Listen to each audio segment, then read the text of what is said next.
Cricket in Nepal is not just a sport, but a passion, almost like a religion that has united the country at difficult times. One of the oldest team games in Nepal, cricket marks a milestone with a third ICC T20 Men's World Cup participation this year. Welcome to Declassified. I am Devendra Subedi. Today's episode of Declassified is all about Nepali cricket and the person who redefined Nepali cricket in the modern era.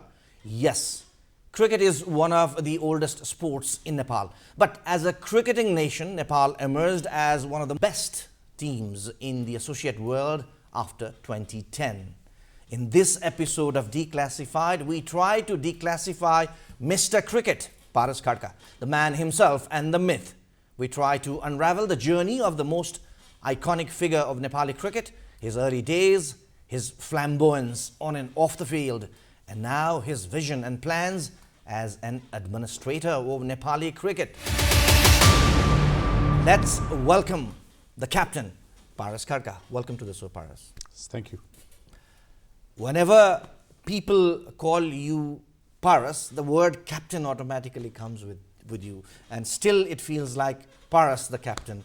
Does that tag suit you always and follow you always? I think I resigned from captaincy in 2019, retired in 21, but got to lead my country for a period of 10 years. Basically, when people relate to me, either they call me Dai or they call me captain. I think it did that transformation of Nepal cricket that happened even beyond me, but during our generation is when we qualified for our first ever World Cup. We got ODI status from Division 5 to ODI status, and the whole journey meant that I think most people still use that tag with me. I've kept saying that for me, I fulfill different responsibilities when I started or growing up. I never had any dreams of wanting to play for Nepal. Cricket is something that has happened to me. I'm almost an accidental cricketer, but from the time that I got picked to play for my nation from 2002, early November, December, starting from under 15s to 17s to 19s and to the senior team, and didn't realize that I spent almost 2 decades playing cricket for my country. It was a privilege, it was an honor. There's no better feeling than playing in front of a packed full house at TU International Cricket Stadium, and with regards to all of the designations that get attached with me, from former cricketer to secretary now to captain, for me, I'm blessed to be part of Nepal cricket, and if people call me captain, it's up to them. But for me, as long as I'm part of Nepal cricket, I'll be more than happy. All right, the conversation just warmed up with the title, captain. Let's just start with the early days of cricket, Paras. Why did you take up cricket? You said you were an accidental cricketer. You were equally good in basketball and football, if I'm not wrong, with some of the national players as your teammates like Santosh Saukala in football. So why did you take up cricket? As you said, accidentally. How did that accident happen? Growing up, I was in school. I think my school had a significant impact on me taking up cricket as a sport, not just cricket, in fact, all sports. I was part of the school's basketball team, football team, table tennis, athletics. I was good in studies, so it meant that for me to study as well as play was never an issue, especially our part of the world. You always compare studies, education, sports, they don't go hand in hand. And growing up, I think the school laid the foundation for me. My teachers were very, very supportive. The family support has been incredible. And to add up, the most important factor here is that I think cricket chose me rather than me choosing cricket. If I look back at my own career, there was no plan as to taking up cricket as a sport. My only thing was because I played all sports, I was athletic, and I remember back in school, and when I was in grade 10, there's inter-school cricket tournament, which was part of a selection tournament, which I didn't know. So as part of our school cricket team, we instigated our sports. This was somewhere around 1998, 99? I'm not that old yet. So this is around 2001 and 2. Okay. So we told our school sports head to, for us to let us participate because I was in grade 10 then. It almost meant that I would have finished off school, and it meant going into high school and all of that. We went into a tournament, participated in it, won the tournament. The tournament is part of a selection for the Kathmandu regional team. Next thing you know, I got picked for the Kathmandu regional team. Having won the tournament, got to lead that team as well. Then I think the selectors, the coaches then saw some potential in me, hope perhaps. So we went on to play the regionals back then. We were divided into 5 development regions. So it was Kathmandu, Birgans, Biratnagar, all of these, development regions that we were participating and representing. And later on got picked for the Nepal under 15 team and as a vice captain. Played the first ever Asia Cup, under 15 Asia Cup, and it was historic because we won Pakistan. I think then we beat Bangladesh. We used to play against India, Pakistan, all of this. I think that format has come back after a very long period now, where the Asia Cup does include the associate nations as well. And from under 15 to under 17, even during the under 19 days, I really thought that I would play under 19s and probably, like every youth in this country, plan to go abroad for higher studies. My plan was either go to Australia or England, because these were cricket playing nations, would go there, study, play some form of cricket and establish a career like studying. But life, destiny had other things in place. 2008, my visa got rejected to Australia. I'd applied for it, and since then, in 2009, I got to lead my nation. That's a very interesting thing you said. So we must be thankful to the Australian Embassy here for the legacy after that. I think it's not the Australian Embassy. It was a mistake on my end, where the consultancy that I had given responsibility to apply for visa, unfortunately at that batch, the visa got rejected. So more than the Australian Embassy, it was about the documentation that weren't fulfilled. But that moment was very critical in terms of you staying in Nepal and leaving the legacy then after. I had no other choice, because I was already, most of my friends were either in the US or Australia, some of them were in the UK, and everybody thought that if not for my education, what would I do? So because I was playing for Nepal, automatically meant that I got to lead Nepal. I still remember in 2008, then coach Roy Dias had come up and said that we were in Jersey and Guernsey Islands for the Division 5 tournament. We lost to Afghanistan.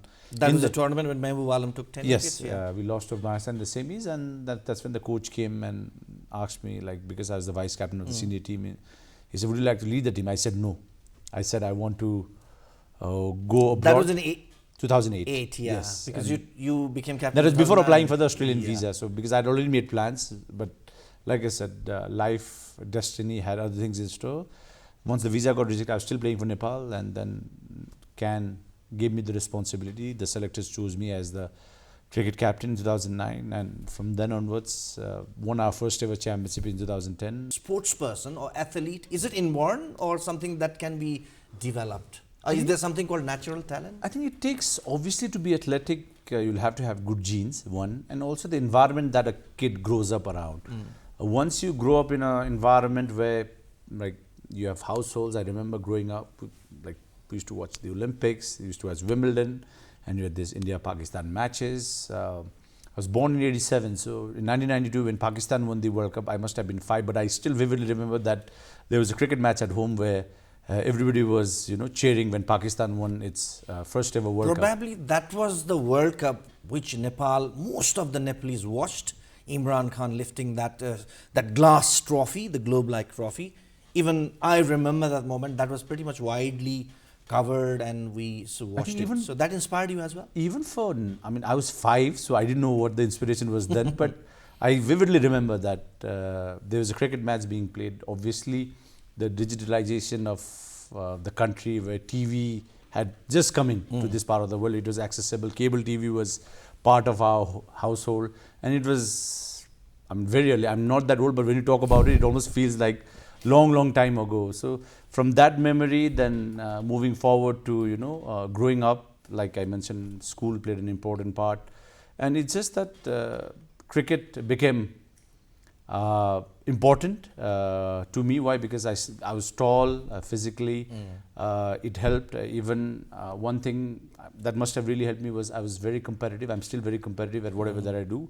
And it's about having commitment towards what you know entitled towards. So for me, even from a very young age, that cricket part of it and trying to do the best of what I can was always there. And as I grew, it meant that cricket became part of my lifestyle. So once the under 15 happened, the 17 happened, 19 happened.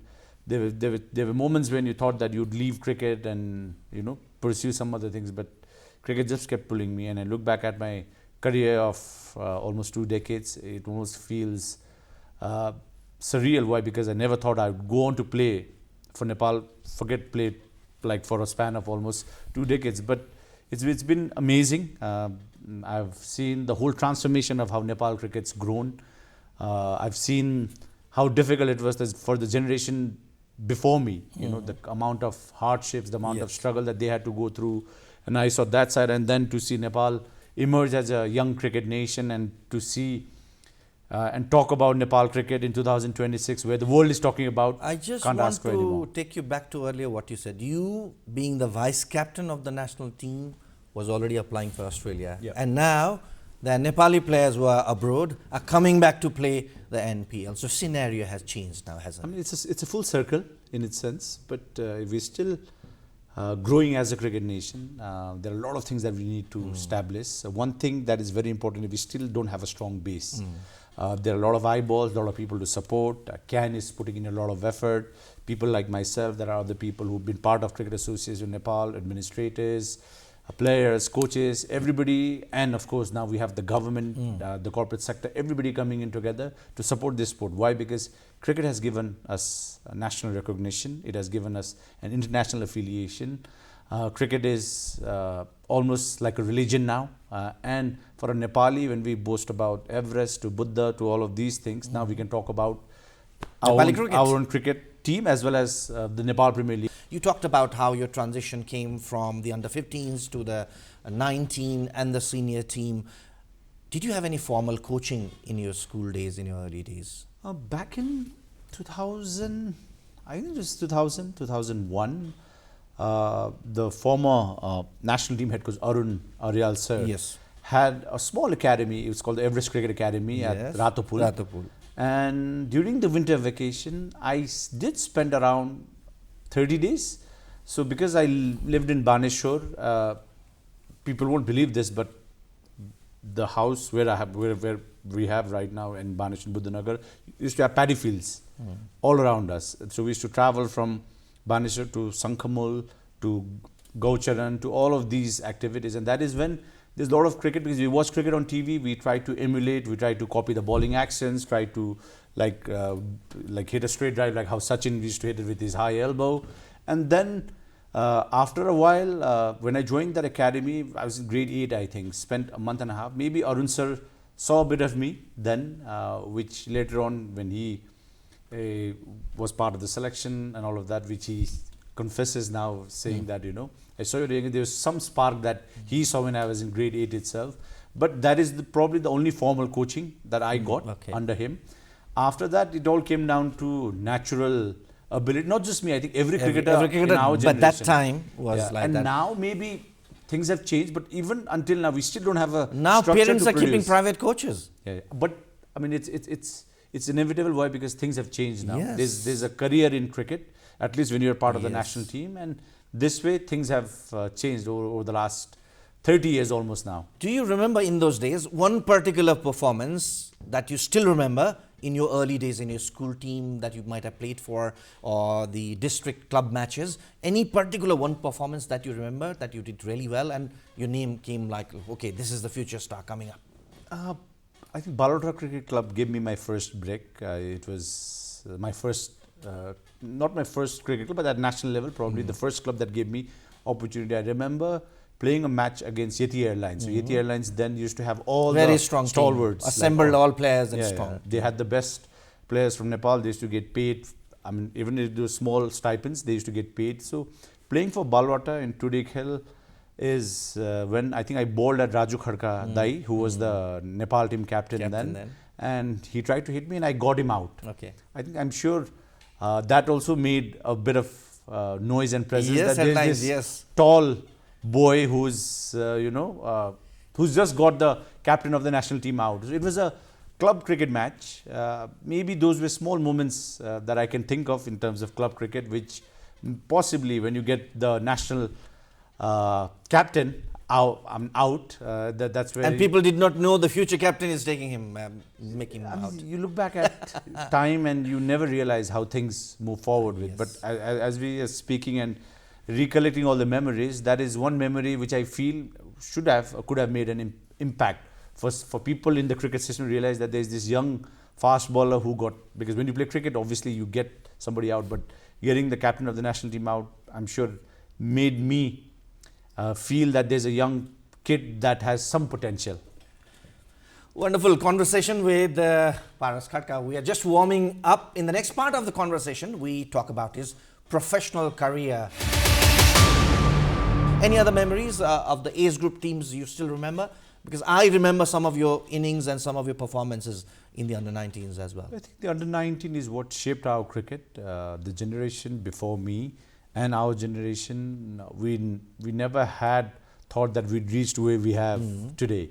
The under-19 World Cup was an important moment. Why? Because that is when we got to play against these cricketing giants. I got opportunity to play 3 under-19 World Cups. And during that time in 2004, when we beat South Africa by 1 wicket, it was in Chittagong or it was in Bangladesh. I forgot the venue. And it was in Bangladesh. Yes. Sakti Gauchan was our captain at under 19 level. Then 2006, we beat... again beat South Africa. Again beat South Africa. In the same year, then we beat New Zealand. In the finals to win the Plate Championship. And like you had some of these best cricketers who went on to play for New Zealand, players like Martin Guptill, Tim Southey, all of these players were part of the Nepal team, that under-19 team had some of the best players of the country.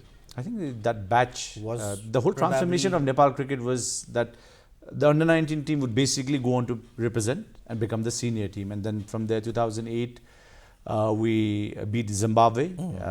Obviously lost to West Indies in the Plate Championship final. So that was in Malaysia. Yeah, Malaysia. So at age group level, a lot of great memories because that whole generation that I played under 15, 17 is who grew on to represent the national team. And we spent more time with each other during that period of 10, 12 years. And it was just an incredible experience and something when you think of still gives you a lot of smiles. Your transition from age group to the senior team was not long. You were immediately picked 2006 under-19 World Cup, and then you had to come for the senior team now. You made, for the senior team, you played more than 250 international matches. This is according to Cricinfo data. More than 250 for the senior team only, from List A till the ODIs and T20Is, right?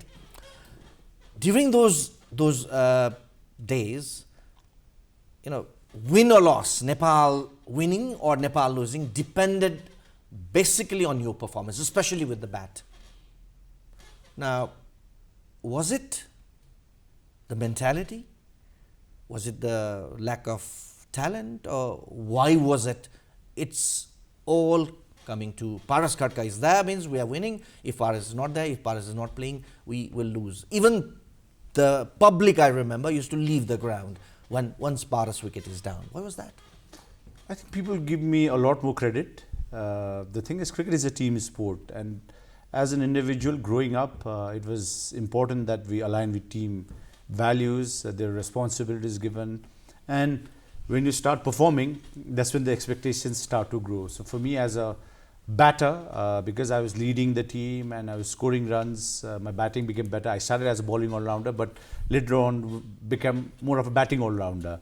So the whole growth of my own career meant that especially when you look at cricket and stats, you compare so many other things. You look at somebody who's scoring runs, somebody scored a 50, and the statistics say that if I scored more runs, the team would go on to win more matches. But during the same time, there were bowlers who were doing a lot of hard work. I still remember in 2004, 5, 6, 7, I think until very late 2011 or 12, that if we made anything beyond 170, 150, we would almost defend any score.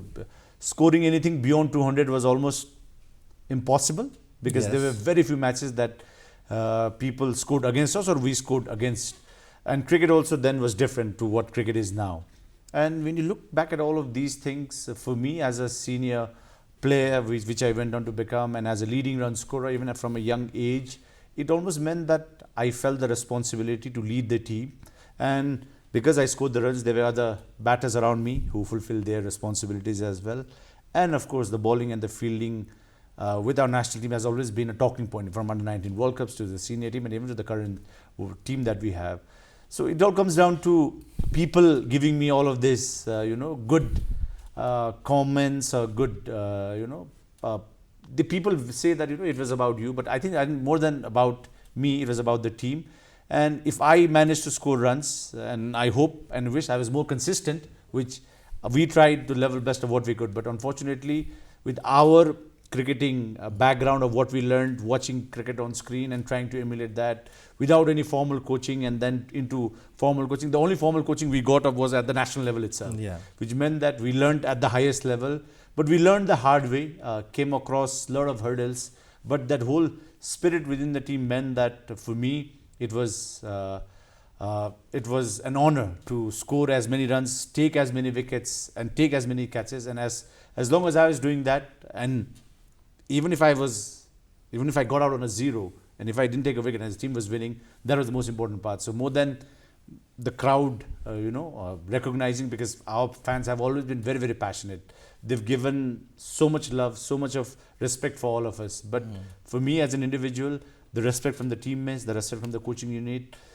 meant a lot, and I was glad that I could go on to lead my country and score. You are being modest here, Paras. Let me bring the other fact now.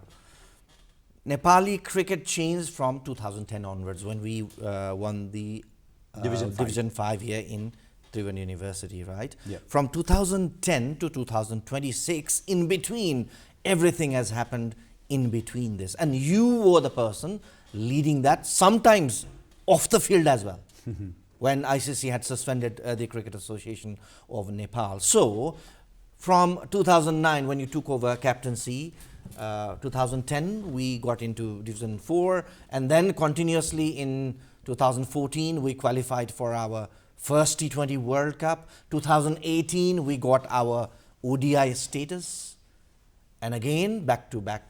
Till 2021, you were still playing, right? So, the performance, the records itself speak that Nepali cricket transformed within those 10 years of your captaincy. Now, how important was the World Cricket League structure in establishing Nepal and other countries as such into world cricket? Very important. Growing up, we were told that unless you become an ODI country or you enter Division 1, your careers are not secure. And for us, because we started from Division 5, it almost meant that every division that we were in, and it didn't happen at once. There were times from 5 to 4, then 4 to 3, then 3 to 4 again, then 3 to 2, then 2 to 3 again. So this whole transformation happened, and obviously when the ODI status happened, because the ICC structure is such that the ODI status means you get more funding. The professionalism can only start. Until then, whatever money the Cricket Association of Nepal was getting is part of how you perform at the international level. The Asian Cricket Council was there, which is funding you with a certain amount of money, which you ran your cricket with. But the important moment was ODI status. Why? Because it's just been 2018 to 26 is 8 years, and if you cancel a couple of years with COVID, it's just been 6 years that Nepal cricket's entered the professional mode of how things are or how things should be. So it was an ultimate destination. Why? Because it meant that you could now take up cricket and be paid for it. Cricket Association of Nepal started the payment and a contract structure somewhere around 2013, I would say.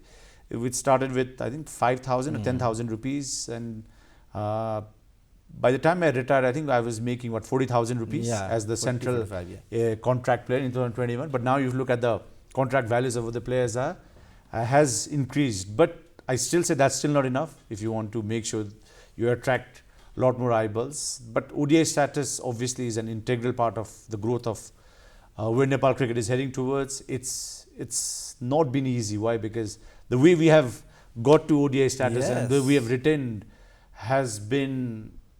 The way we got it was itself a fairy tale. Fairy tale, and it's just that Nepal cricket's always gone through a lot of hardships. But before that, we were so many times unlucky, weren't we? So there was bound to happen at certain The way point. I look at it is, I think there are certain things which are meant to happen. So as a cricketer, when you play the sport, when you go on to a cricket match, obviously you prepare, you plan, and when you play, either you win or lose.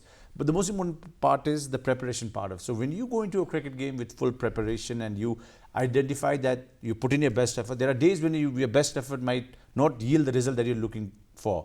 But when you come out of a game, if you have won, you identify what needs to be done to become better. And when you have lost, you rectify the mistakes and come back stronger. So these are the formulas that when we emulated meant that pathway for Nepal cricket from Division 5 to 4, it almost meant that every time we lost, we almost felt it was the end of our careers. But again, we woke up the next day saying that why can't we push for it? Because we spent our whole lives into it. And as the transformation kept going, I mean, as we move forward towards where we are today, it was almost destined for us. It was just that we were part of the whole puzzle where everybody was fulfilling their own responsibilities. As I speak of the whole journey over the last, let's say, 8 years of ODI status, and beyond that, there were some miraculous wins. God has been kind, if you believe in God.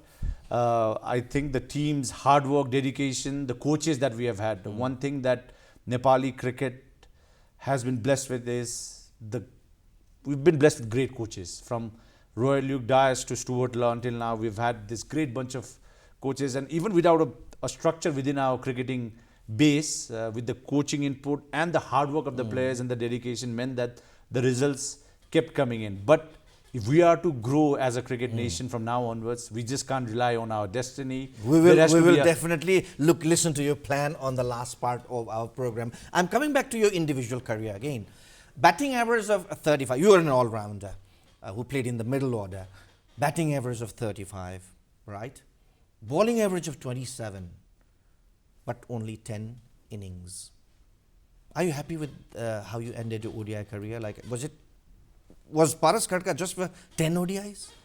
So, not just me. I think our whole generation worked very hard. Yes. If you talk about, let's say, Sakti Gauchen, yes, who was an instrumental figure, somebody who I grew up idolizing.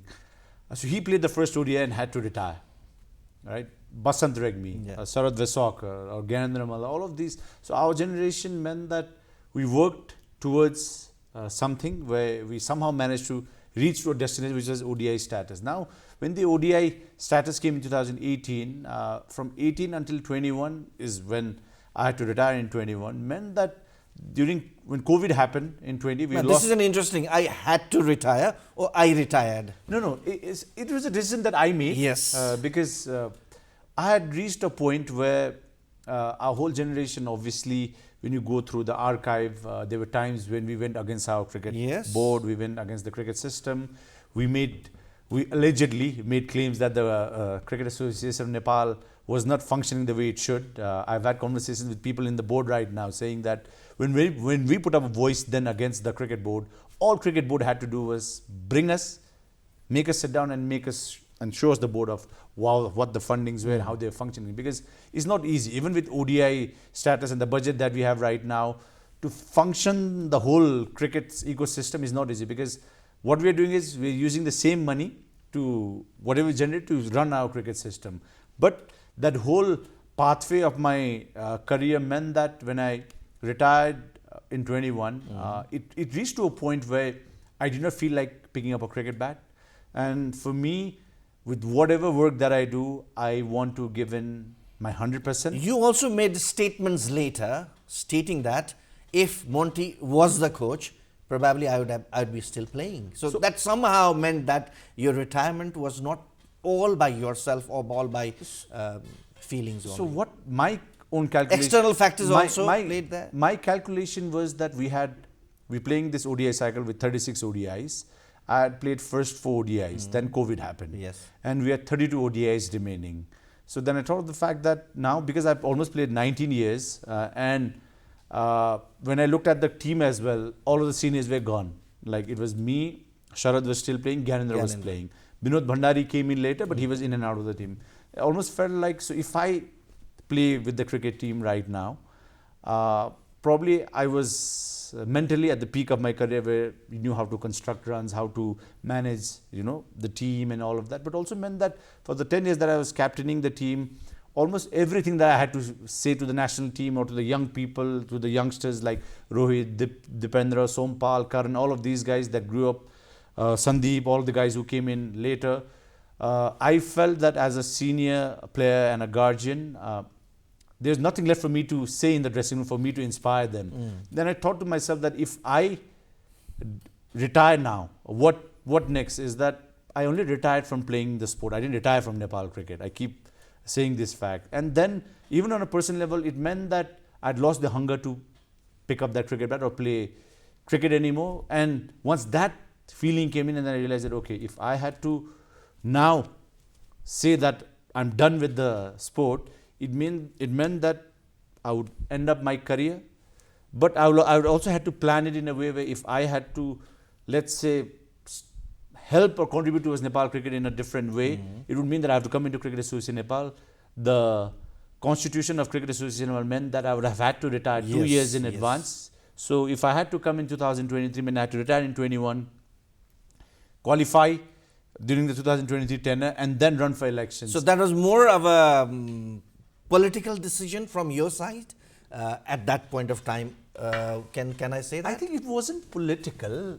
It was a bit of everything combined. Why? Because when you play the sport, you realize that time just flies by. You never realize that you spent 19 years. I'm 39 now, so I've spent 25 years actively in Nepali cricket now. So from the time that I realize what is right and wrong, it's been a cricket bat in my hand.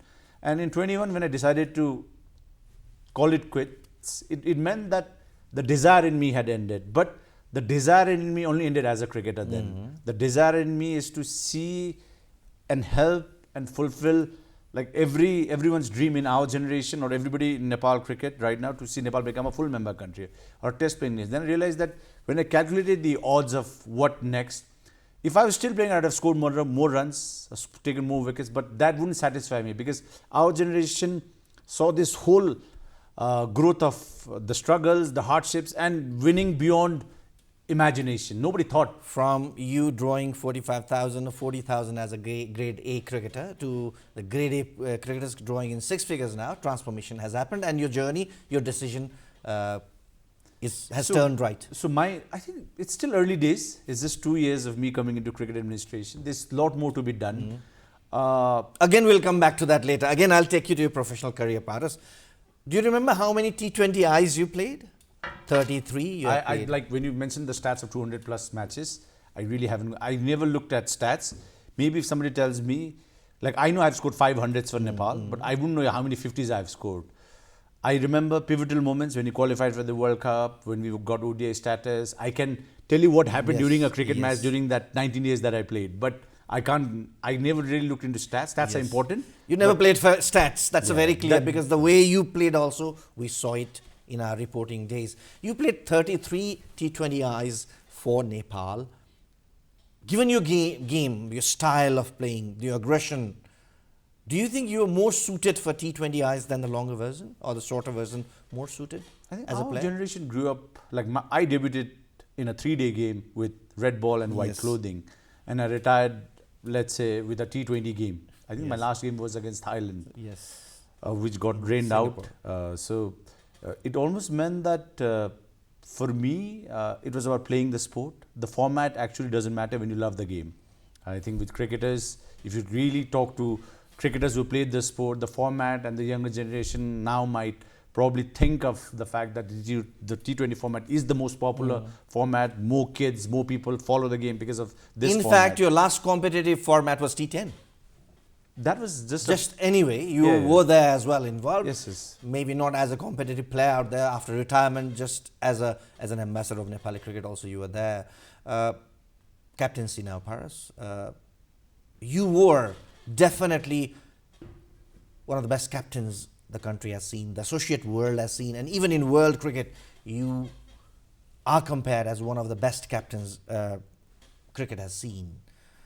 What makes a great captain? Or is there something off the, let's say, box, out of the box, you have to think, oh, what makes a great captain in cricket especially? I mean, all of the adjectives are fine when people talk about the captaincy, but the captain becomes important when the team is there, winning as a team and also standing by each other as a unit. For me, this generation of cricketers that I got to play with and got to represent as a player and even as a captain meant that my voice was the player's voice. So captainship obviously means it's a leadership position, but the value for that position only adds up if people around you are there to respect, incorporate, and more than the position of it, we play a sport to win. So when we play a sport to win, everybody has to align with team values, team ethics, which our generation carried this for a very long period of time. For me as a captain, the first thing that I was asked was, what is it that you like to do in 2009? And I said, I'd like to lead by example. And that is a theory and a principle that I've always carried, that leading by example is an important part of it. When you're the captain, there are things which don't just relate to what happens on a cricket field. There are things beyond the cricket field as well. You have to identify individuals, their shortcomings, their strengths, their weaknesses. We sit down with different individuals at different stages. For me, more than the cricket part, solving life problems were difficult. We're looking at all the stories that all the cricketers that I played with, some had. That somehow relates to the coaching theory of some of the coaches as well. I mean, it's captain and coach, how important is very important. In cricket, let's say, when you enter the cricket field, the captain takes all the decisions. Off the field, the coach and the captain decides a lot of things. So for me as a captain, from the time that I started under 15 to I look at all the coaches that have been part of Nepal cricket, one difference why Nepali cricket has done better compared to other sports is because of the coaching that we have had. I mean, Nepal's football team, volleyball team, any other sport that people play in this part of the world, Nepal cricket is different. Why? Because we got that great coaches who've come, and the hardworking players then got a pathway for them to start performing and becoming better at whatever that they do. The important part to all of this is that with good coaches and the right team environment and the passion for our generation was, we didn't play cricket for money. We didn't play cricket because we wanted to play cricket. We played cricket because once you go to national, we played cricket for Nepal to win. And when that started becoming a habit, it meant that we started working even harder. We started thinking beyond what people could comprehend or dream of. In 2013, before going into the first ever World Cup, there were people who never realized or thought that Nepal could ever play any World Cup in any team sport. But for us, the belief was within ourselves. We believed on the fact that once we start producing results on the field, the rest will take care of itself. And if I sum up you as a captain or your captaincy in these 3 words, would I be right? Aggressive, experimental, and lead by examples. I was aggressive, yes. Experimental, I couldn't experiment as much with what I wanted to because there were so many conversations. I'll just give you an example. You started the first match, T20 World Cup 2014. You bowled the first ball against Hong Kong. Yeah, but that's more unexpected move for the opposition. Yes, but that was more a tactical move. Why? Because when Irfan, who we played regularly normally people associate Sompal would start or Jitendra Bhutia would have started. It was a tactical move. But that makes that decision. That came very spontaneously because I had injured my arm leading up to the World Cup for 2.5-3 months. I hadn't actually bowled medium pace. So I just bowled around 4 or 5 days before the World Cup. And when we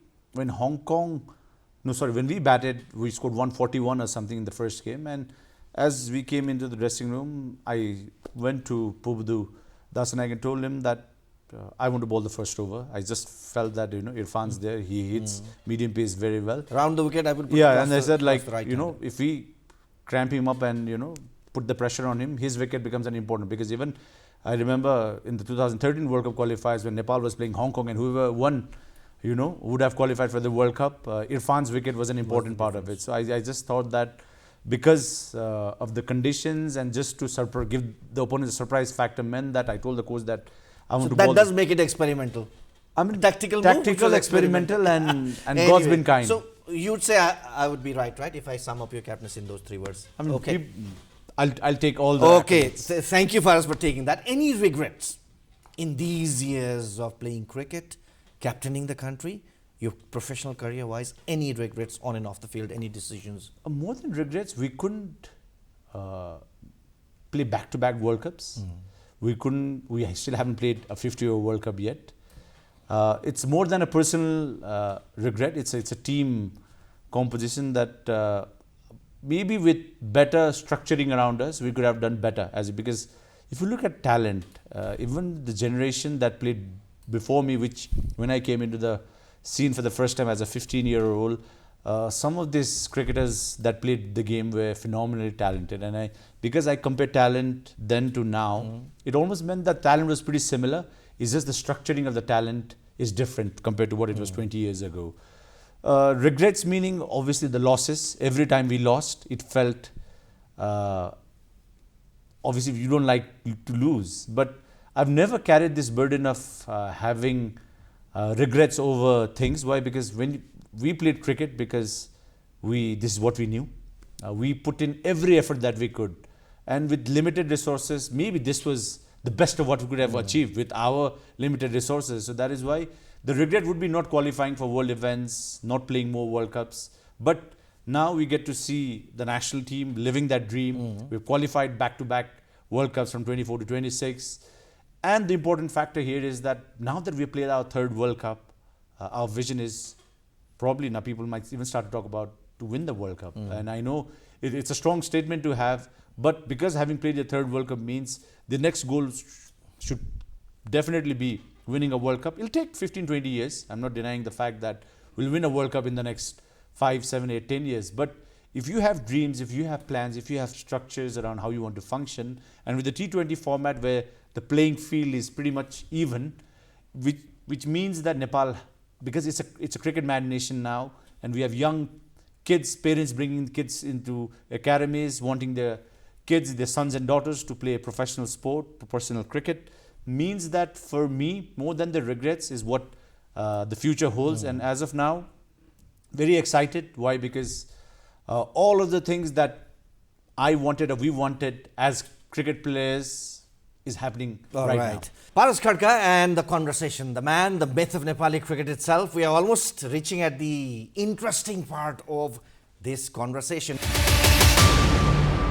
Let's sum up your administrative role now after retirement. You announced even before retiring, and as you said earlier, your retirement was meant to be made there so that you could come into administration, right? What are the major challenges you have seen in administrating cricket in country like Nepal now in these 2 years? For me, it wasn't meant to be for me to come into administration because I had to work very hard to come into this position. So the challenges are bigger. Why? Because when you stand on outside of the administration, when you're playing, you only focus on like putting in the effort, your diet, your training, your plans, your strategies. But here, it's about managing everything around it, managing expectations. People almost feel that because there's somebody who played cricket for Nepal and captain Nepal means that results happen automatically. It doesn't work like that. The Cricket Association Nepal is a functional body. It has people from different backgrounds, different ideologies and all of this. And putting everybody together is very challenging. But the fact that for me as a former cricketer now into administration, I received a lot of support from everybody in the cricket system. There are times when we don't argue because that's what it is. And when we played the sport, all arguments that happened inside a dressing room never got into the public. But when you're an administrator, any conversation and every dispute actually comes in front of the news. Means that it's a position that demands a lot of... you had always been a straightforward person, Yes, Paras. I think have you learned to be diplomatic, that means? I think more than... see, this thing called diplomacy and being straightforward is standing up for right things and always looking at the larger picture. The bigger picture is always important. For me, as an administrator, my responsibility is to align everybody who's part of Nepal cricket, the districts and the provinces together. And also I expect people to support me because I've just come into this, it's just been 2 years. I'm not a magician and I'm not I'm not somebody who can make things happen just like that, because to establish a structure takes a lot of effort, lot of planning around it. And as of now, the last 2 years have been just revolving around all of these things. There are a lot of things that I've learned as an administrator, and more than pinpointing, because when you talk about administration, there's the cricket politics to it. There are groups of people for or against you, or against whatever that everyone's trying to incorporate or institutionalize. But the most important factor is cricket shouldn't be losing in this battle. The position that I have and my commitment towards Nepal cricket has always been the same. I'm the secretary right now. Tomorrow, in 2 years' time, even if I'm not part of Cricket Association of Nepal at the central level, I'll definitely be part of the district or the provincial level.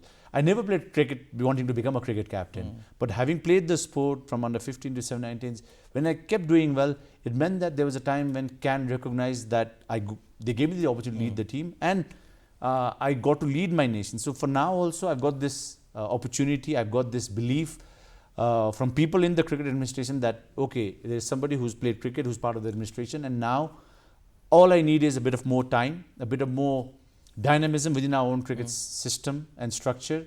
I feel the last 2 years have been amazing. Why? Because there's more eyeballs in Nepal cricket. So aligning all stakeholders for one cause. And it'll not happen overnight. It'll still take a lot of time, but the conclusion of the matter is that when you're part of cricket administration, the motive is for you to help Nepal cricket grow. That is what I had as a cricketer, and I've just transferred that responsibility now into an administrator. Whatever I do is what Cricket Association Nepal does. That's why if people say Paras Khadka played cricket and Paras Khadka is doing whatever he is not Paras Khadka who is doing things right now. It's the Cricket Association of Nepal. Paras Khadka is part of history now.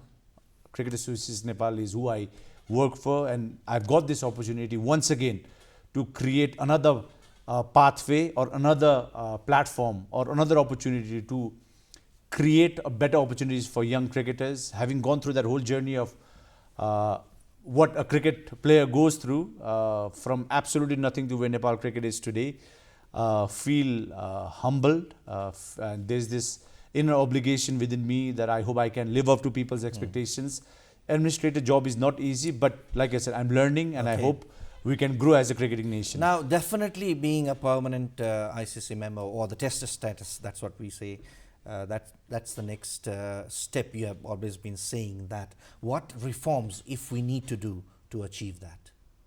A lot of things, but I think we're heading in the right direction. The Nepal Premier League obviously helps because it's attracting a lot of proper eyeballs within the country as well as outside of it. We need to grow our grassroots cricket system. One of the things that I said day one when I got elected as a secretary is that I want to really change the grassroots cricket system. For us to change the grassroots system, we need money. The resources have to be huge, and that is why establishing the Nepal Premier League was very important. As of now, even with the Nepal Premier League, whatever money that we are generating through it, we're spending as much money just to create a value out of it. So sometimes when you read millions of money on newspaper, on social media, people almost think that Cricket Association of Nepal is so rich they can do anything and everything. But what we are doing is every penny that we are generating from cricket or from the NPL, we're using that to run our cricket teams, to have bigger, better contracts, to have more ground staff, to have more equipments for everybody within our cricket system. So it's going to take time, but the resource part is where I believe there are a lot more people that are ready, a lot of people that want to become part of Nepal cricket. Investments are on the pipeline where people want to become really invested towards this whole journey of where we're heading towards. And also because when a country plays, like for example, when Nepal plays the first match on the 8th of February in Wankhede, I'm sure the whole country will stand still and support. Why? Because I remember in 2014 when we played our first World Cup watching our first match in Dallas last year where we had 10,000. The whole stadium was full of Nepali people. And now with the kind of passion that we've seen in Nepal and outside of Nepal, our fans have been the biggest strength. And for us now to monetize this energy, monetize this passion of our cricket fans, get right stakeholders, get right business people into our system, and the most important thing is for Cricket Association of Nepal to have a proper corporate structure within our ecosystem. We have an office management that is doing a lot of work. We have a cricket board. Eventually, I would want to see Nepal cricket run by professionals. We, on behalf of CAN board, we are working on the policies, working on the development aspects of things, but it has to be run through a professional management, through professional people, and that is where we are heading towards. And I hope if we can institutionalize this, there will be a lot of changes in the future. When it will happen, let's say we will be a permanent state, get a permanent status, can we exactly say then this will take this many years? It's going to take time. Let's work on the process of it. It's almost like when you go into a cricket match, I mentioned earlier in the reviews, you might be the best prepared team, but there might be a time when a low ranked team could beat you, which means that it doesn't mean that you become better or you become a lesser team. For us right now, we need to work on our grassroots cricket structure. Our districts and provinces have to be financially independent. We have to have a robust cricket system, a year-long cricket system within our district. We have a calendar now. It's a jam-packed cricket calendar. But besides that, unless we get money into our district and provinces where players are contracted from district levels to provinces, and we have club level cricket and school level cricket and college level cricket happening and academies established all over the country, we will not grow, and the whole process of we becoming a full member will take a bit of time. Our women's team is starting to perform, our men's team have been performing well, our under 19 teams have always performed. Now with the Nepal Premier League happening, the investors coming in, the owners of the Nepal Premier League, the sponsors of the Nepal Premier League, the sponsors of the national cricket teams have made a significant impact to where we're heading towards. So it all comes down to re-establishing a proper structure around where we want to head towards. Hopefully very soon. In this part, let's talk about the upcoming T20 World Cup. Paras, we have had some wonderful performances. As you said, you ranked your best performance, those 3 matches that Nepal played in 2014, and the last World Cup 2023 also Nepal made a mark in the US and the West Indies. What are your expectations from the team this time around? Just to go out there and enjoy and express ourselves. Last time we came very close to beating South Africa and Bangladesh, and we made our presence. Playing against England, even Italy, West Indies and Scotland is not going to be easy. Why? Because sometimes when you look at our cricket current position is that we've come through a lot of hardships. A lot of results have fallen in favor for us to be where we are today. And because we're a young cricket nation, our fans believe that, we should be winning anything and everything. We have to be patient. For us, let's back our team. Our boys have put in a lot of effort for this team. Just to qualify from Asia is a very difficult task. So is your message that let's enjoy the matches that Nepal plays there? That's how it should be. The team. That's how it should be. I know it's not going to be easy. Why? Because the expectations are there. Yes. But imagine if we pull up offsets. What's going to happen then? After that, if we win a cricket match, if we win against England, it'll obviously create a lot of ripples. But that is not going to change the overall cricket system that we have. But it'll obviously add value to where we are heading towards. That is why global events are important to us, because we don't get to play against these countries very often. So when we play against them, we put in our best effort. We don't want to put too much pressure on our team. They have done enough to reach at the global stage. So let us enjoy the first 4 matches of the first round. If we can go into the second round, it'll be... Chances, how do you see the chances of going into the second round? You'll have to play good cricket. See, nothing's going to be easy.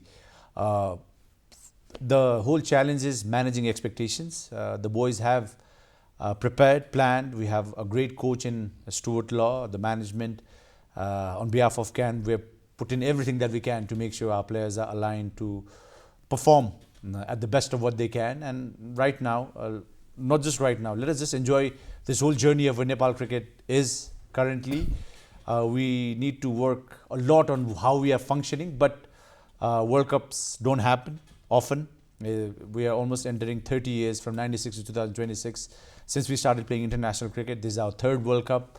It's in India. We know how big cricket is in India. So it's an opportunity for players as well as a country to make a mark. For us as a young cricketing nation that we are here, we are ready to deliver. And the most exciting part is I think there'll be hundreds and thousands of traveling fans. If the news are to be believed, the tickets are already sold, packed, and Nepal yesterday got the best reception of all the teams joining the team hotel. The BCCI has been supporting us. The ICC has been very supportive, and like I said, it's the Cricket World Cup. We just hope we grow as a cricket nation, and like I said, the global events will make a significant impact to where we're heading towards. it's an opportunity to showcase what we have, and our best wishes are with our national team. Thank you so much, Paras. Thank you so much for sparing your time and your insight into you, your career, your professional cricket, your journey into administration. This episode of Declassified, we explored Paras Khadka, Nepali cricket, a journey into administration, and also we'd like to extend our best wishes to Nepali cricket team that is participating in its third T20 World Cup. We all wish all the best to the team, and let's enjoy the performance irrespective of the results. Sometimes we become so much result oriented that we seek results. But as Paras said, cricket is not about overnight development. Cricket is not about overnight success. It takes a lot of time. It's a gradual process. Thank you so much for being part of this show. Until next time, from the entire team of Declassified, it's me, Devendra Subedi, saying bye-bye.